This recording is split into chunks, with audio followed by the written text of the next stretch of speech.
Hello everyone, and welcome to a new episode of Gaming in the Wild, a video games podcast about games from the artistic, creative side of the tracks, from indie to AAA. My name's John, I'm your host, and this week I have been very lucky to have been playing Sable. I managed to get a copy just a few days before it came out so I could get some good hours in. I'm now almost at the end of it. If you listen to the show, you'll know that this has been a game that I've been very enthusiastic about. It's finally here. It's out for everyone to play now. I'm seeing a lot of it on social media. I'm almost finished with it, not quite, but I think enough to talk about it. So that will be the show's featured game today. As well as that, I was playing Lost in Random, that really cool kind of spooky Tim Burton fairy tale yarn with a kind of a claymation stop-motion visual style. It's also a little similar to the one in Psychonauts, but this one's much more physical feeling. They feel like models on the screen. I'd had a few problems with it, but actually it's really grown on me. It's a little janky and a little lumpy and odd, but I've had a really good time with that one. I'm right at the end of it.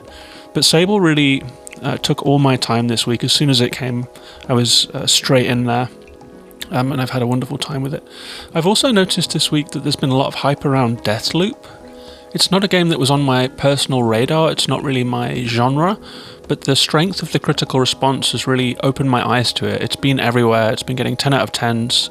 Everyone is raving about Deathloop. They're saying it's a really wonderful game, really original, really slick and well put together.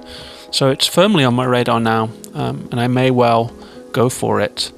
The same goes for Kena Bridge of Spirits, which is on the PS5 now, and that one also looks really, really fun, so perhaps I will go for that one. I was kind of holding out for the reviews on that one. It's another Pixar-looking third-person adventure, but people are saying that it's really great, so I think I might dive in on Kena as well. And finally, the other game that's been added to my slate for the podcast is Essays on Empathy. This is one that I noticed when it came out, and was quite keen on, but it was on Steam only and for Windows. So I wasn't able to play it or add it to my list, but I have set up a partitioned Windows drive on my Mac for the first time. It wasn't as hard as I thought.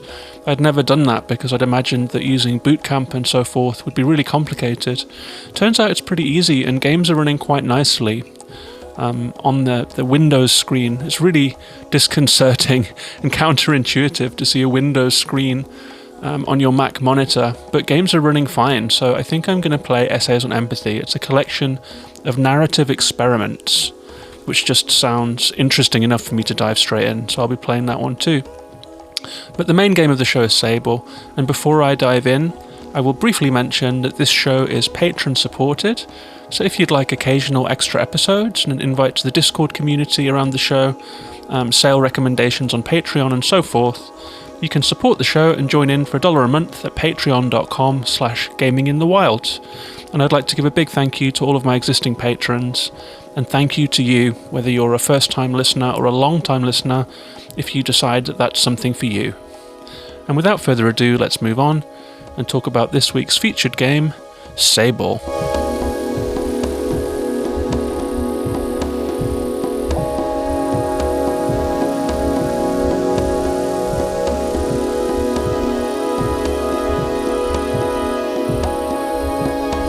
So Sable is a 2021 game by the two-person studio Shedworks. It's their first game, and it came out on the 22nd of September, so if you're listening in the future, we're just approaching the autumn of 2021, and that's when Sable dropped. It's published by Raw Fury. It's a console exclusive on Xbox. It was on day one on Game Pass. It's also available on PC. I would like to say a thank you to Simon at Johnny Atom for the review code, and that review copy came with a document of acknowledged bugs that are planned to be fixed in the first week with a patch. So hopefully by the time you play it, it will have had a really substantial patch. There are a few things up with the game, and it has affected critical response to it a little bit. I will skate over the bugs that are acknowledged in that document, but I will mention a few others later in the podcast. But the developers have this to say about the game. They say, embark on a unique and unforgettable journey and guide Sable through her gliding, a rite of passage that will take her across vast deserts and mesmerizing landscapes, capped by the remains of spaceships and ancient wonders. It's a good one. They did a good job with that description. Mine is this. It's a lyrical sci-fi exploration game in which a young woman embarks on a coming-of-age journey through an expansive desert littered with natural wonders, memorable encounters, sparse camps, and derelict spacecraft from a forgotten past. And the Metacritic score for this one is taken me aback a little bit. You might have gathered already that I'm a fan of this game. I would even say that I'm like a stan of this game. I really adore it. It's got a lot going on that I like. I like meditative narrative adventures. I like calm games. I like combat-free games. I like open worlds with a wonderful depiction of nature. And Sable has all of those things. It's a very, very calm and mellow game. But it seems that the critical response has been mixed. It has mixed reviews currently. I think that the bugs and the performance issues around the launch of this game have affected that, but some people seem a little underwhelmed by the activities that you can do in the game. So it's on a 67, up to 75, I think, last time that I looked, with some really glowing positive reviews, 9s out of 10, and some sort of 6 out of 10s, and some in the middle there too. So as things stand, Sable is getting a mixed response on Metacritic. We're too early for how long to beat, but I think I have 10 hours in the game now, and I'm at a stage in the game where I could finish it at any time. You can kind of trigger the end game, but I'm not going to do that yet because there are still things that I want to do in the game. So it's a little bit of a free-form proposition. I think you could probably finish it, if you wanted to, in 5 or 6 hours. But it's really not the kind of game that you should be rushing. It's the kind of game to really linger over. So I would say something between 6 and 12 hours, maybe more. I'm going to guess that it will come in at about 15 or something for completionists by the time How Long to Beat starts to get more entries. So I'd like to talk by talking about the concept of this game.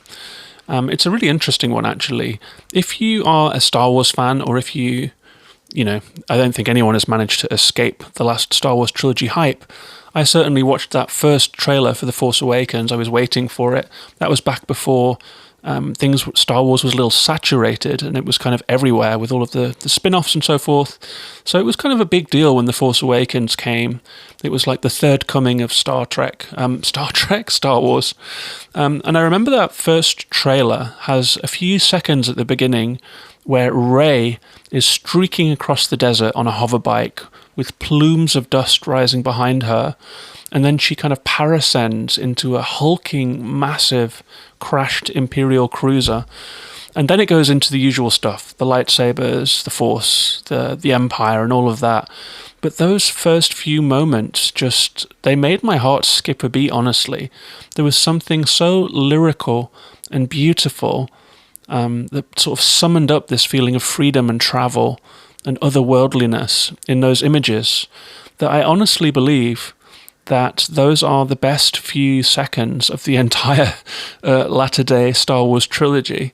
And they really stuck with me. And when I think about that trilogy now, those are the images that come to my mind. That's kind of the best part of it, was just this glimpse into living in a sci-fi desert world.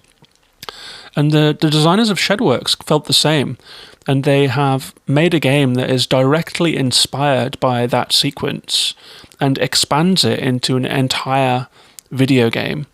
And I'm really glad that they did so. It's such a kind of a romantic snapshot. It really captures the imagination.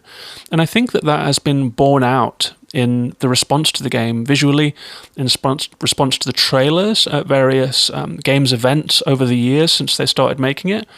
People have just been captivated by this image, and they want to feel that freedom. And so Sable has really captured a place in the kind of the contemporary gamer imagination, I think. It was on a lot of most anticipated lists for this year, and that's what they did. They have made that vision a reality. And so the game begins when Sable, who is a young tribeswoman, is about to undergo a coming-of-age ritual in her nomadic society. It's a masked society, tribal, nomadic. There's lots of kind of tents with textiles, caravans, and kind of makeshift settlements inhabiting caves or inhabiting old wrecks and things like that. That's where the game begins. And Sable's rite of passage is called the gliding. And this is really fun. It's a time when a young person in this society goes out into the world. They leave home. They go out alone. They leave behind their adopted family and their caretakers and their playmates and their tribe. And they are given, or they put together themselves, a hover bike. And in this game, machinery is kind of semi-worshipped and semi-sentient. So getting your bike is like a process of mind melding with this bike that's going to know you and that you can get to know. It's like a kind of a pseudo-spiritual relationship with this machine. And the start of the game is that Sable gets her bike, she goes out on her gliding, and that is the intro of the game. This game has a really neat little intro area that's very well put together. It's part tutorial, part story introduction, and it gets you into the basics of the game, and it teaches you the basics of this world. That is the section that was available as a demo. So if you've played the Sable demo, that is the first hour of the game, basically, and it's really well put together. Sable starts off sitting in a temple. You explore the temple, you learn how to climb. There is a free climbing mechanic in this game, which I absolutely love, very Breath of the Wild style. And then you come out into the desert, you put together your bike, you do some basic missions. You have to go and fetch some parts for it. So you glide around the desert. You really get used to that feeling of using your hover bike. And then the gliding begins. Sable goes out into the world. And that's where the adventure really starts. And the gameplay of this game gives a really special sense of carefree freedom, I would say. And I think that's partially to do with the visual and the scenario, but partly to do with the story as well. The fact that Sable is young, the fact that the point of the gliding is to kind of find out who you are as a person, to go out and experience the world and just to be free and to think about your life, to meet other people, experience the landscape and all that it has to offer. And at the end of the gliding, the young glider returns to the mask maker, who then makes a mask that is connected to a profession, for example, a scrap collector or a climber or a machinist, which is like an engineer that communes with machines and puts them back together from repurposed leftover waste metal found out in the desert. And so the gliding is all about deciding what you want to be in life. You come back at the end, you decide what you want to be, and you're given your mask. And so it's a young life decision. Like in our society, I guess it's like choosing what you're going to study at uni or picking a career. It's that kind of thing. And the fact that Sable's young, the fact that that's the process she's going through, and the fact that the people around her, like older people, will say, oh, I think back to my gliding. It was a time when I felt so free in my life and that sort of thing. It gives the game this very light-footed sense of freedom and exploration that's not just mechanical, but also narrative. And I think that's quite a special point in Sable's favour. And the structure of the game reflects that as well. It's very, very mellow and free form. You're kind of given a couple of leads about people out there in the wider world outside of that beginner valley that you might go and talk to, but that's it. You can explore as you wish.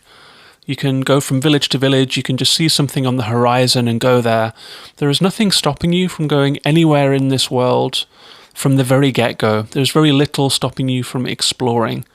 The only thing is really your endurance, which you can top up throughout the game by carrying out some certain tasks that will allow you to climb further and higher before your endurance meter runs out. But other than that, there's very few places, even given that restriction of climbing endurance, that you can't get to. And so you really are free to go where you want. I followed some of the early prompts. I went north to a little town first to meet someone. And then there you're kind of given different tasks that you can do in any order you want. It's a very dispersed narrative. There is no strong central drive that keeps you on a critical path. It feels to me like modular storytelling. You can go in any direction, you can pick up the task that interests you the most. And so I know a lot of games say this, but I think in Sable it's really true that no two people will have quite the same journey. And that's very special too. It adds to the sense of freedom that is central to what makes Sable the game that it is.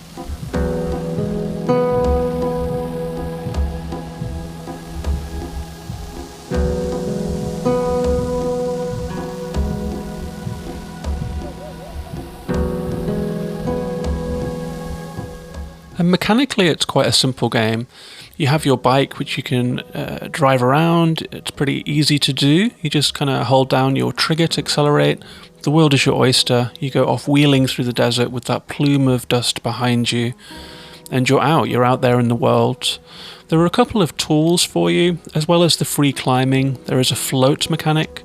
So if you jump off something high, you can hold down a button. It's a little bit like the glide from Breath of the Wild, except in this case, a red bubble appears around Sable. She has a glide stone, and it allows her to land softly or float slightly downwards and across from platform to platform, or from cliff to cliff, or to get from the top of something that you've climbed back down to the ground. There is no fall damage in the game, and there is no combat either, so it's really just a peaceful game. There is no fail state. You also have a map on which you can drop some pins if you want to. It's a separate screen in the game, like a menu screen. There is also a mini-map in-game, which I really like. You hold down L1, and that brings up a little ring around Sable, so you can see in which direction your current objective lies, and in which direction your pins are. So as you're driving, it saves you from going in and out of the map screen all the time. That's really nice.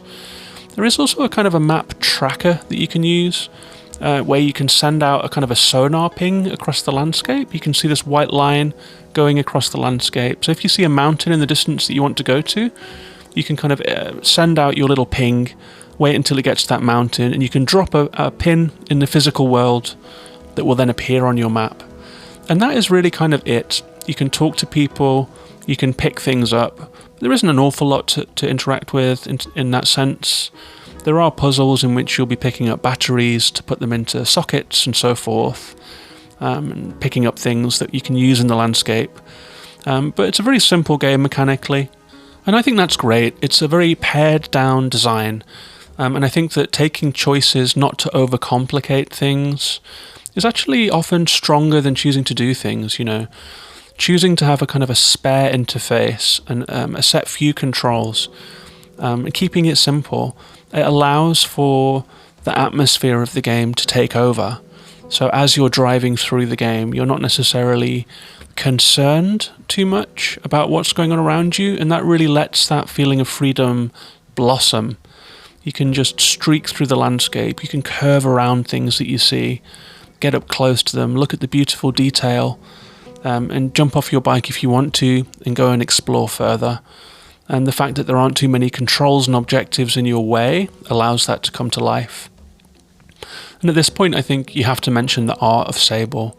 It's an absolutely beautiful game to look at, inspired by the French artist Mobius and by contemporary kind of screen animation. It also reminded me of the kind of the architectural line art of games like Manifold Garden. So everything is line drawn on the screen. Sable herself looks hand animated like a cartoon. She has a nice little run, a nice walk, and she hops on and off the bike very nicely. She kind of gesticulates during conversation. Sable's a really nicely animated character. When you're floating, she kind of extends her arms and raises her legs into a ball. She's quite an expressive character and quite a sympathetic character. And as the game is not voiced, everything is told through text. They've managed to pack an awful lot of personality into the animation of Sable herself. And the colours are beautiful in this game. There is a very earthy palette of kind of red sand and white sand, of salt flats and tall mountains of different colours. The sky is beautiful. It turns in a day-night cycle from beautiful sunrises with this kind of just a crudely drawn circle that glows. That's how the sun looks. And moonrises.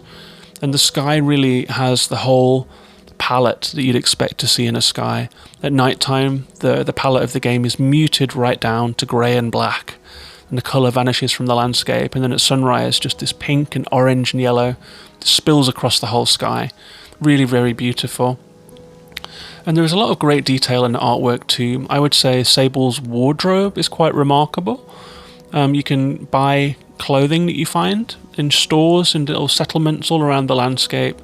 You find currency, you find scrap metal, and you find currency that you can spend on bike modifications and clothing. So you can kind of patch together helmets, masks, tops and trousers, and then your bike has a front section, a seat section and a back section with the engine. And you can patch together different bikes, you can patch together different outfits with different masks. You're always finding new things, and it's really fun personalising Sable. The different outfits have different kinds of feels, from like a machinist's quite technical clothing with kind of wires and devices, to the glider costume that you begin with, which is like a red symbolic hood that symbolises that a child is going out into the world on the gliding. And so you can kind of try on these different personalities, and that kind of fits with the central concept of Sable trying to discover who she is in life. The fact that you can personalize the bike, you can personalize your outfit, you can try on different things and see what you like. It resonates really nicely with this self-discovery motif. And as you're doing this, you're always hearing music by Japanese Breakfast, the kind of alternative musician who makes this nice, sparse, spare, slightly electronic acoustic, lightweight pop music. And Japanese Breakfast did a great job with the soundtrack. There is like a theme that comes during the night and a theme that comes at sunrise. Different people have different themes, and different towns that you'll arrive at, they all have different theme music. And there is a constant kind of ambient backdrop of beautiful sounds going on as you travel around the landscape. The sound design is also wonderful. It's one of the first things I noticed when you start in the temple at the very beginning. Is Sable is clearly wearing wooden sandals that make a good clacking sound on the tiles of the temple, and then it turns into a crunching sound on the sand outside. The bikes all have beautiful sounds, they really do, like really unusual machine sounds, from like a gentle hum of a beautiful kind of well-crafted engine through to a kind of a putt-putt of a more mechanical engine. All of the different engines that you get and the different bike parts that you get have different sounds attached to them, and so your bike will sound different throughout the game. There's also bird cries and ambient sounds, wind and nature sounds. The whole thing is very, very, very immersive and very evocative of the environment that it's presenting. And I think that added together, that kind of sky palette, the day-night cycle, the outfits and bikes, the architectural details. One of the people that made this game is an architect, and you can really see that. And then combining that with that really rich sound environment just makes for a very, very tempting offering as a game. I found that it was very easy to really, really get lost in Sable, and to really forget that you're playing a game even, and just drift into the screen. And that's such a rare phenomenon, I think. It's the best thing when you just forget yourself when you're playing a game.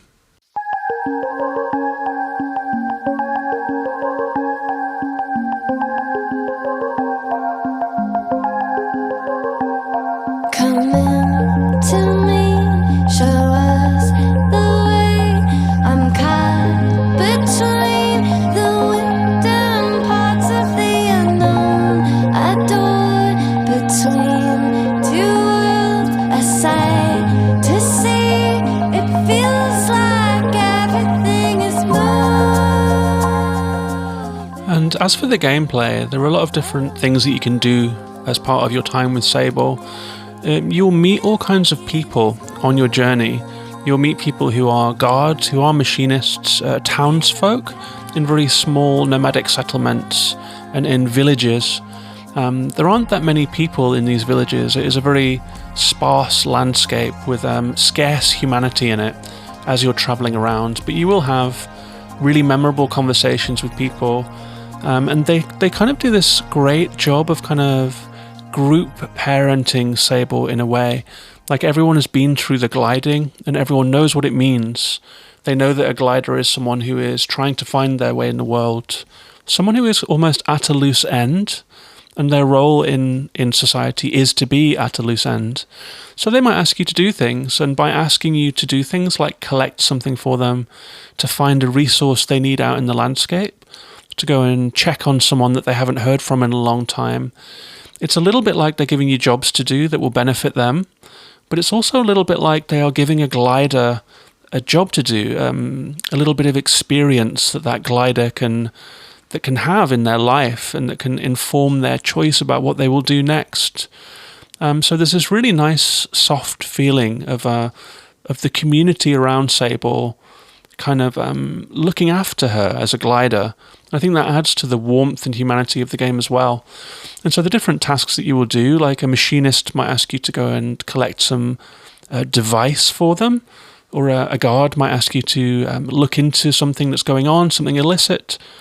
Climbers obviously do things up in the high places. And every time you do a task with someone, you'll get a badge that corresponds to the type of task it is. So you might get a machinist badge or a climber badge and so forth.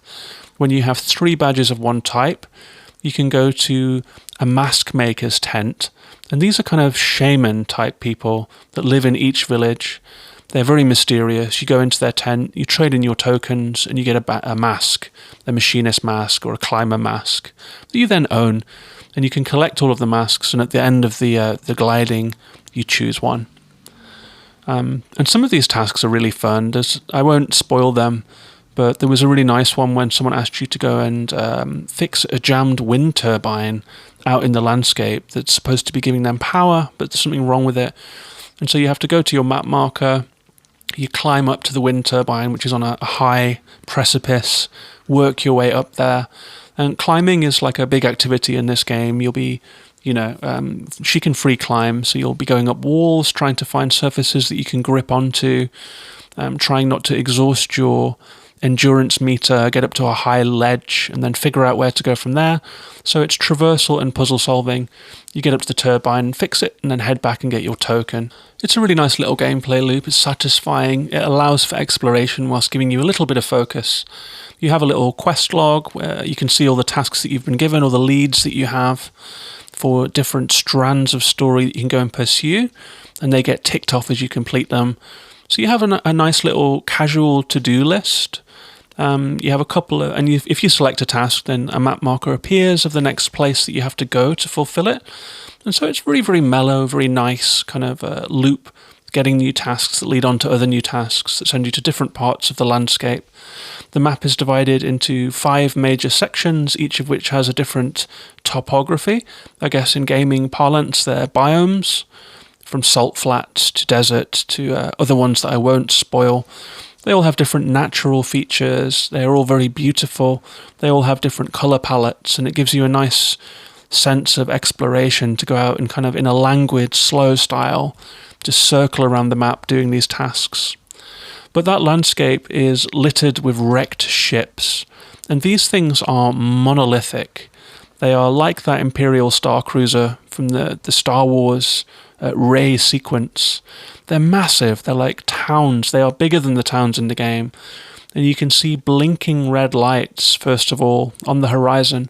And as you get closer to them, you realize that they are beautifully designed, beautifully drawn wrecked ships with kind of holes torn in the side and with pieces of them lying around the landscape.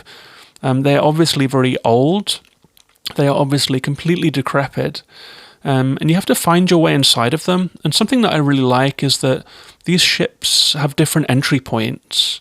Like it might be like a tiny, tiny hole that you have to discover by riding around on your bike, circling this thing, taking in its details, or by going on foot and looking for something that you can climb up that will lead you onto a wing where you might be able to crawl inside of a space.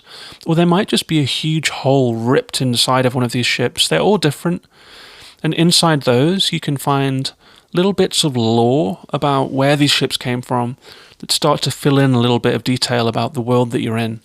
And that's a big aspect of the game too. So you have that kind of culture of the society that exists in the game of Sable, But you also have this strange science fiction story of how the world ended up in the point that it is today.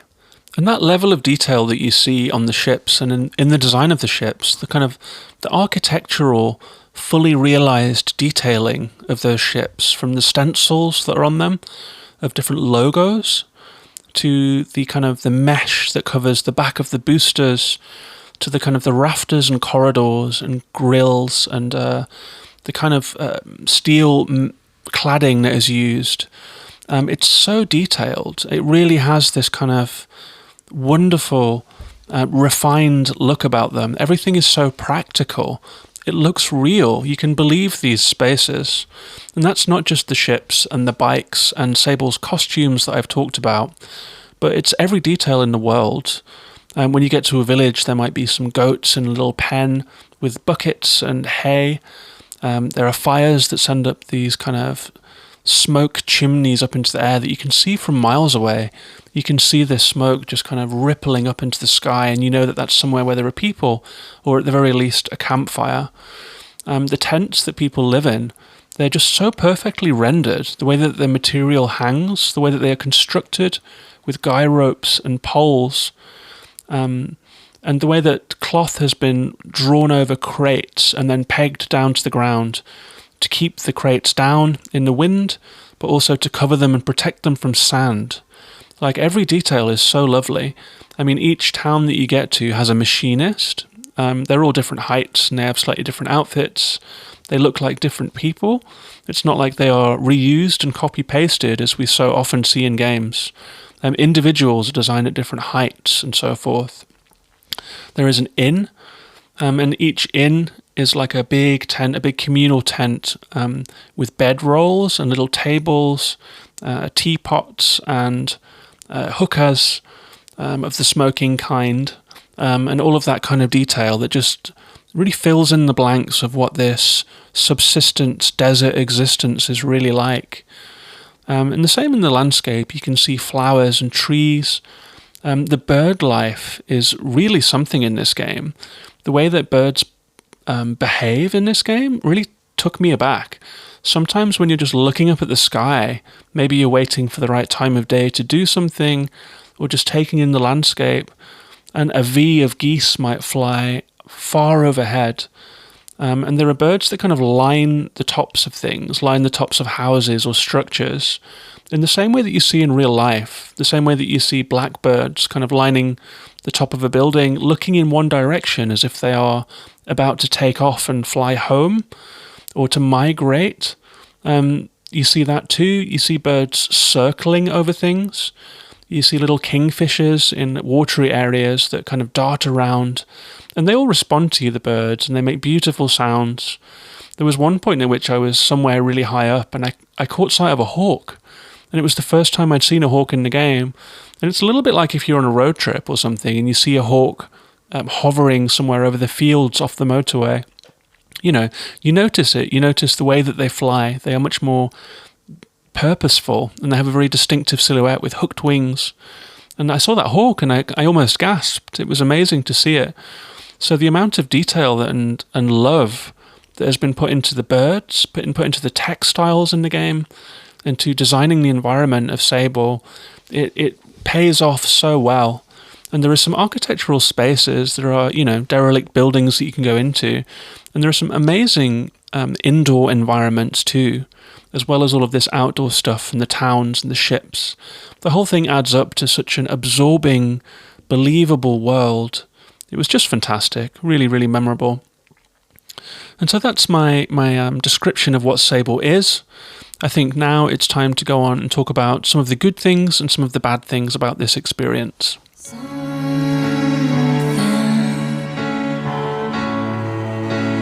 Happens every day.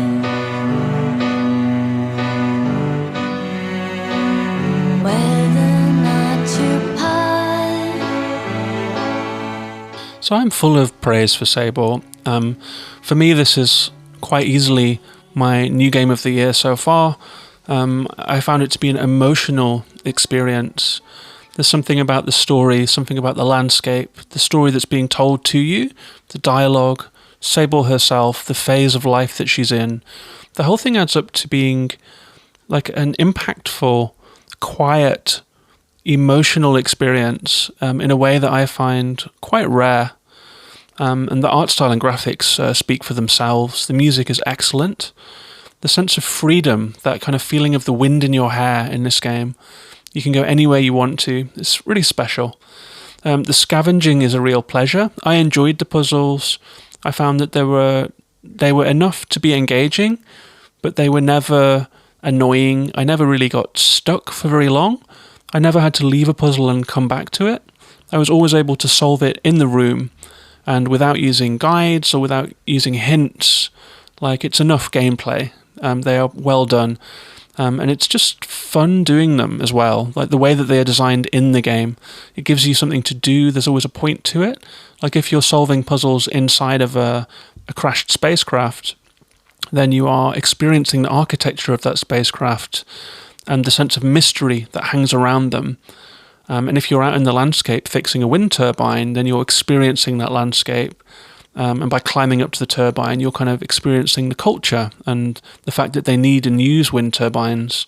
The fact that all of the machinery in the nomadic society is built from bits and pieces of this crashed fleet that is dotting the landscape.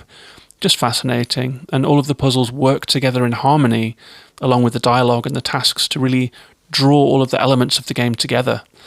And the story is great in that way. The modular storytelling really works. The fact that you can plug together any of these tasks and encounters, they are all discrete and separate. So you can do them in any order that you want, but as you add them all up and internalize the lessons and the hints of what this world is all about that you're given, it strings together like a string of pearls, really. You know, you're just kind of collecting experiences, very much in the spirit of the gliding. I loved the design of the clothing. It's like a fashion collection, honestly, like some kind of avant-garde fashion collection. I loved customizing my bike. My favorite one was the giraffe back bike. It's got a really cool shape. You have to kind of balance your bike as you're putting it together. Like some backs are heavy, some fronts are light, and so you kind of want a balanced bike. And customizing the bike and customizing what Sable was wearing gave me a feeling of ownership in the game. It felt like you could express yourself through it by putting together a bike you like and rocking a look that you like. You kind of had a way to imprint yourself onto this game, even if it is just from provided pieces. And the range of tasks that you get are great. I don't want to spoil them, but there's a dramatic mixture of different things, from daring things to comical small things to kind of big serious matters to literal just fetch quests for really grouchy people that want you to go and get something for them. It's the experience of this young glider doing things for people, and the sense of warmth and community that you get from that. It's all really good. It's just a great game. It's so beautifully fabricated, and the choices that have been made in Sable to include things or to exclude things, all of the things that they didn't do. The fact that there is no time trial racing just in the middle of the desert. It would be so anachronous with what's going on in this game. I love the fact that they kept it spare, they kept it sparse.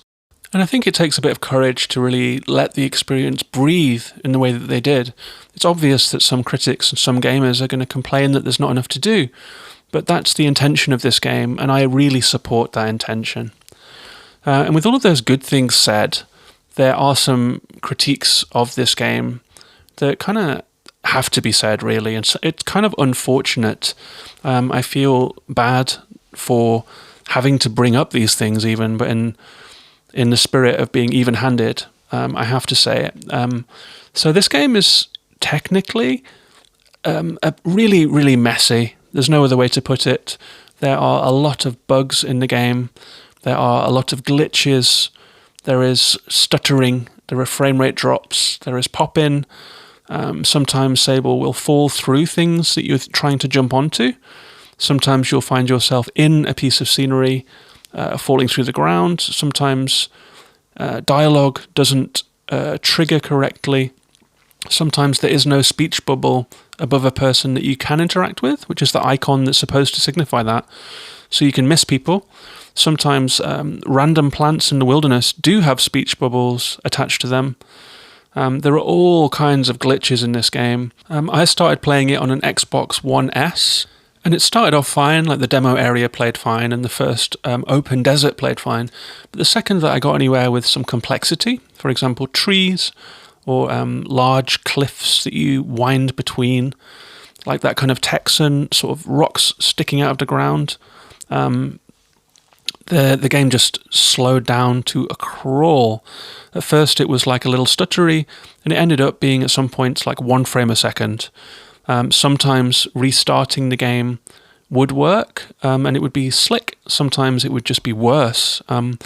So performance was a real issue. I actually bought an Xbox Series S last Sunday after a day of playing Sable. Wanting to play Sable so much and not being able to made me buy a new console.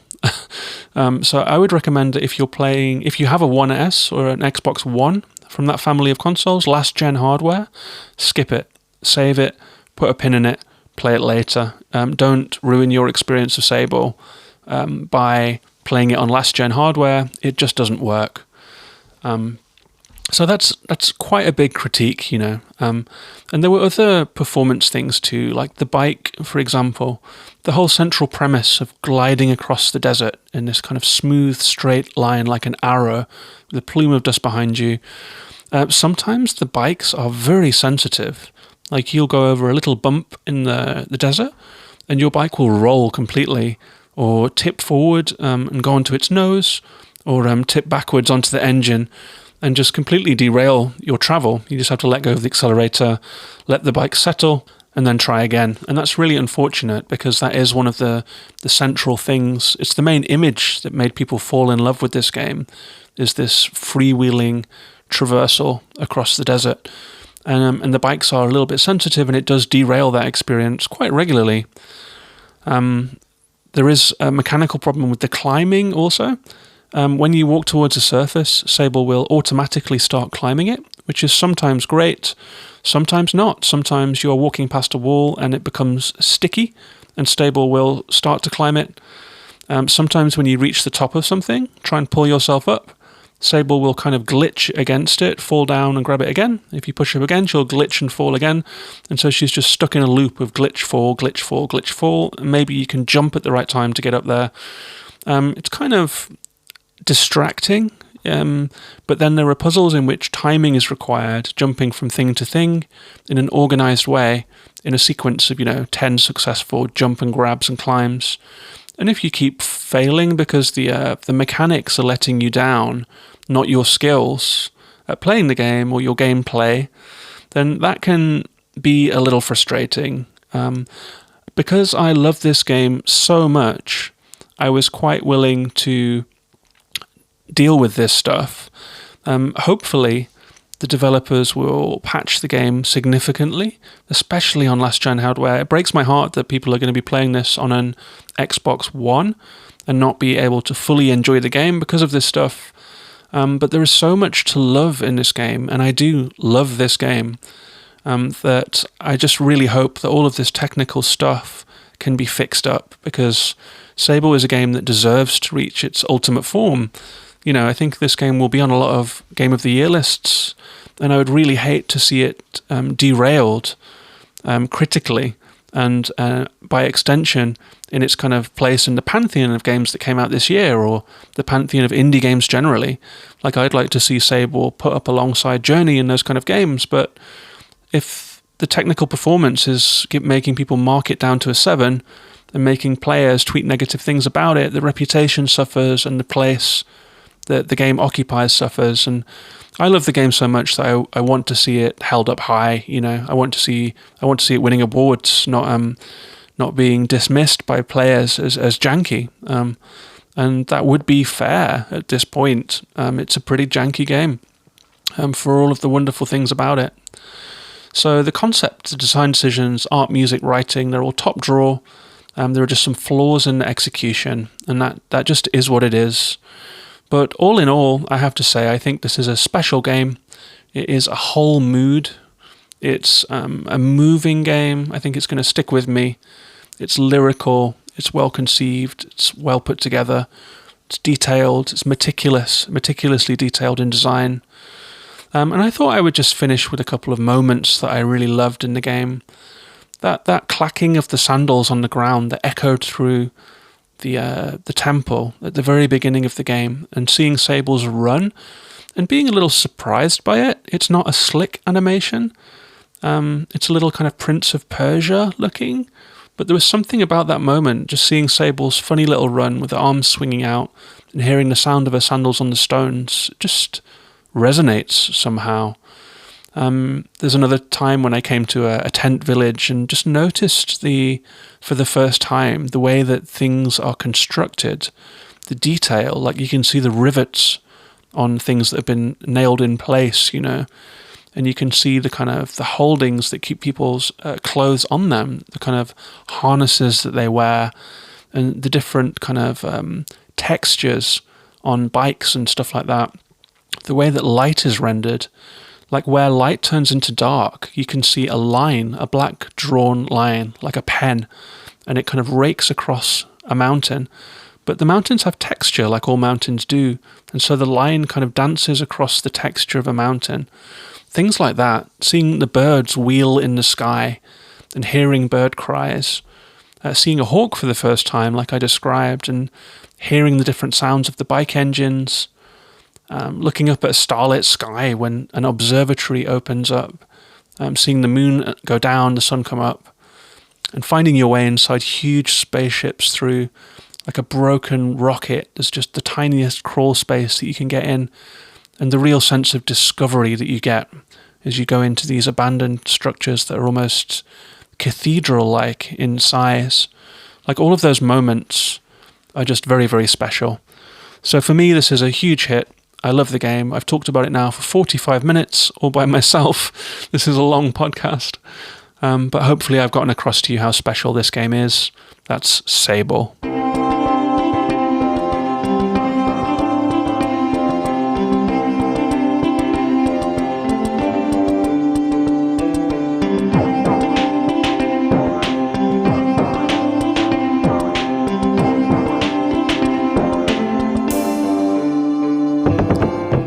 So that's Sable. As you can tell, I deeply love this game. I'm like standing on this game. I'm obsessed with Sable. I was thinking about it all the time whilst I was playing it. I'm still playing it now. I haven't completed it.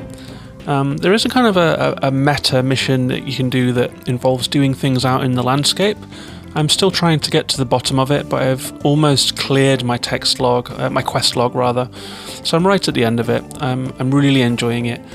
If there are any big events that aren't spoilers, then I will talk about them in next week's episode. I would love to hear your thoughts on Sable. I'll be posting some screenshots and video from the game now that it's out of embargo over on Twitter. So if you'd like to come and see those and talk to me, you can find me on Twitter at Gaming in the Wild. I'll be doing the same on Instagram. I'm also on YouTube and on Twitch. I will probably stream a bit of Sable as well, all as Gaming in the Wild. So I'd love to hear from you. I would love you to come and follow the show. And I would also love it if you happen to be listening on an Apple device, if you could drop a star rating on this podcast. It helps other people find the show and gives me a welcome bit of feedback. Finally, if you've really enjoyed it and you would like to become a part of the community that surrounds the show, of all of different listeners and different friends, and talk to us on Discord, you can join the Patreon at patreon.com/gaminginthewild, just for $1 a month. All of those dollars go back into the show, whether it's for buying music to play on the show, or getting new equipment, or getting a .com, those kind of things. It just goes on show expenses, or sometimes getting a game that I can't get a promo of that people want me to talk about. Looks like I'll be buying Deathloop. They were out of PS5 codes, offered me a PC one, but I daren't try to run it on a partitioned Mac. It's a pretty top-end game from the looks of things. So maybe I'll use some of that Patreon money to cover Deathloop. So you're welcome to join the Patreon. I've been John. This has been Gaming in the Wild. Thank you for listening. I'll be back next week with a new episode, maybe talking about Lost in Random, maybe something else. Thanks very much for listening. Take care of yourselves and each other. Bye-bye for now.